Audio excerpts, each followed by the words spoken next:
What is up guys, it's your boy Pisan. So for today's video, I'm going to have a summary about chapter 5, which is Ethernet. So here are the topics into the Ethernet protocol, then switches, address resolution, protocol. So let's go. So quick introduction about Ethernet.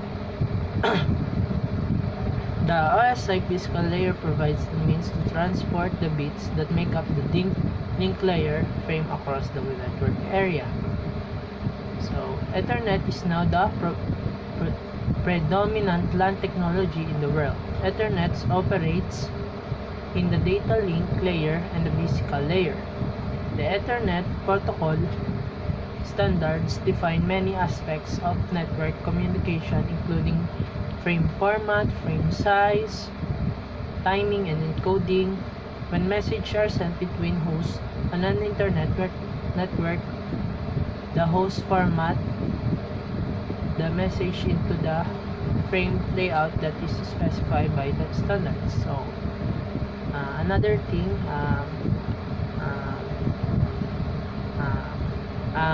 I have a computer here in our house, so I know the Ethernet, which is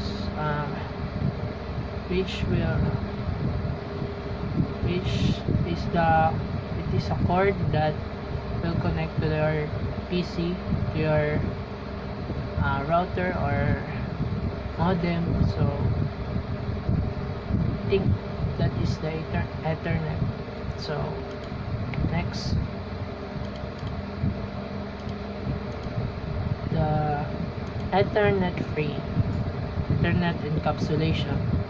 So Ethernet operates in data link layer and the physical layer. It's a family networking technologies that are defined in IEEE 802.2 and the 802.3. The 802, which is the data link that has a LLC and MAC, and physical, which is 802.3 standards. Ethernet supports data bandwidths of 10 MB, Mbps, MBS, 100, 10,000. So let's go to the MAC sublayer. The data encapsulation process includes frame assembly before transmission, frame disassembly upon reception of a frame, informing the frame. The MAC layer adds a header and trailer to the network layer PDU. The data encapsulation provides three primary functions, which are frame delimiting, addressing, and error detection. So frame delimiting, the framing process provides important delimiters that are used to identify a group of bits that make up a frame. So addressing, the encapsulation process contains the layer 3 PDU. The error detection, each frame contains a trailer used to detect any errors in transmission. So let's go in the Ethernet evolution. So since the creation of Ethernet in 1973, standards have evolved for specifying faster and more flexible version of the technology. This ability for the Ethernet to improve over time is one of the main reasons it has become a popular. Early version of Ethernet was relatively slow at 10 Mbps. The latest version of Ethernet operates at 10 gigabytes per second and faster. So that's how it is. Just passing time, the Ethernet will evolve and it will continue advancing and for faster Mbps. So yeah, Ethernet frame fields. The minimum Ethernet frame size is 64 bytes, and the maximum is 1518 bytes. This includes all bytes from the destination MAC address field through the frame check sequence or the FCS field. The preamble field is not included when describing the size of a frame. So yeah. The source MAC address and the destination where you will send the message. The source is the sender.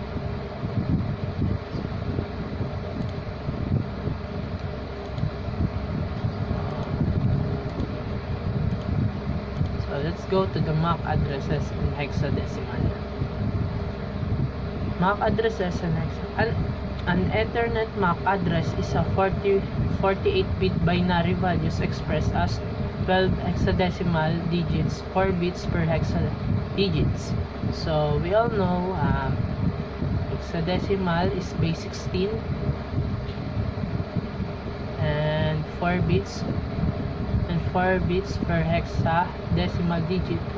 Just as decimal is a base 10 system, the hexadecimal is, as I said, is a base 16 system. The base 16 number system uses the numbers of 0 to 9, and the letters are A to F, which is the 10 is A, 11 is B, 12 is C, 13 is D, and so forth. And the ending is F, so which is 15. So yeah, that is the hexadecimal.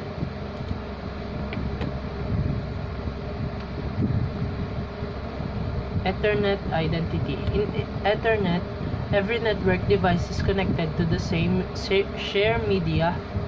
Ethernet was once predominantly a half-duplex topology using a multi-access bus or later Ethernet hubs.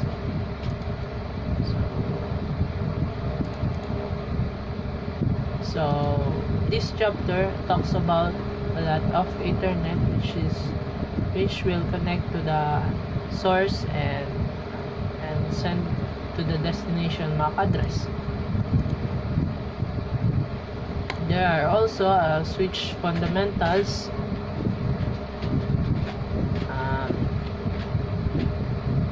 Unlike a layer 2 Ethernet switches use MAC addresses to make forwarding decisions. It completely unaware of the protocol being carried in the data portion of the frame, such as an IPv4 packet. Yeah.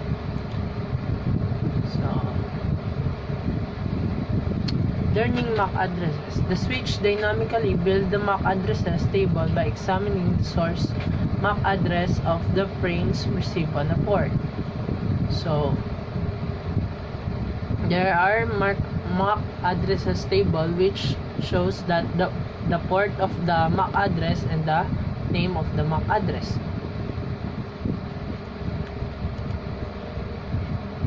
And also there are cells that destination MAC, source MAC, type and data, and FCS.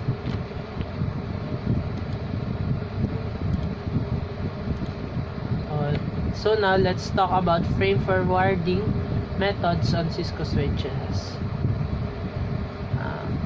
In switches, use one of the following forwarding methods for switching data between network ports: store and forward switching and the cut-through switching. A store and forward switch receives the entire frame and computes the CRC. The cut-through switch forwards the frame before it is entirely received. So that's the frame forwarding methods on Cisco.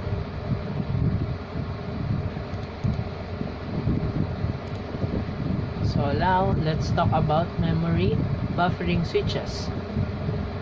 An Ethernet switch may use a buffering technique to store frames before forwarding them. Buffering may also be used when the destination port is busy due to congestions and the switch stores the frame until it can be transmitted. So, port-based memory. In port-based memory buffering, frames are stored in queues that are linked to specific incoming and outgoing ports. Shared memory buffering deposit all frames into a common memory buffer which all the ports on the switch share.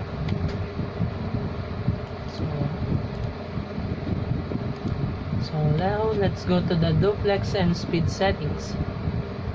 Two of the most basic settings on a switch are the bandwidth and duplex settings for each individual switch port. It is critical that the duplex and bandwidth settings match between the switch port and the connecting devices, such as a computer and another switch. There are two types of duplex settings used for communication on an Ethernet network: half duplex and full duplex. For full duplex, both ends of the connection can send and receive simultaneously. Half duplex, only one end of the connection can send at a time.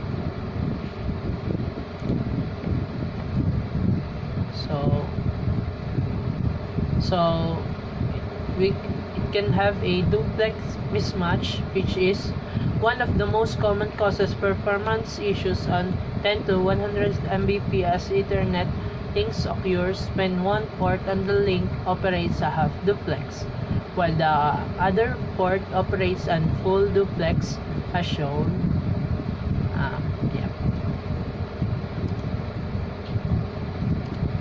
So let's go to the address resolution protocol. Destination on the same network. There are two primary addresses assigned to a device on an Ethernet line: the physical address and the logical address.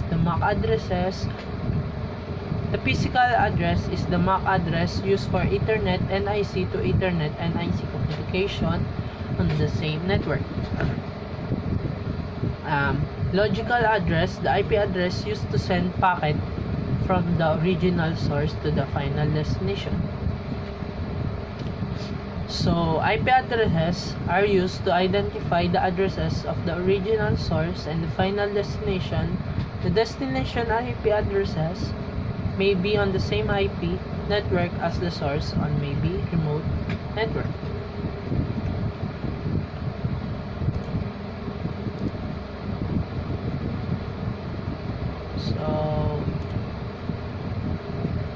So yeah, that is the whole chapter 5. So I hope you learn it. Basically talking about Ethernet, which it will connect you through internet to have a connection to the other addresses. So I hope you learn in this video. So thank you for listening and thanks. Goodbye.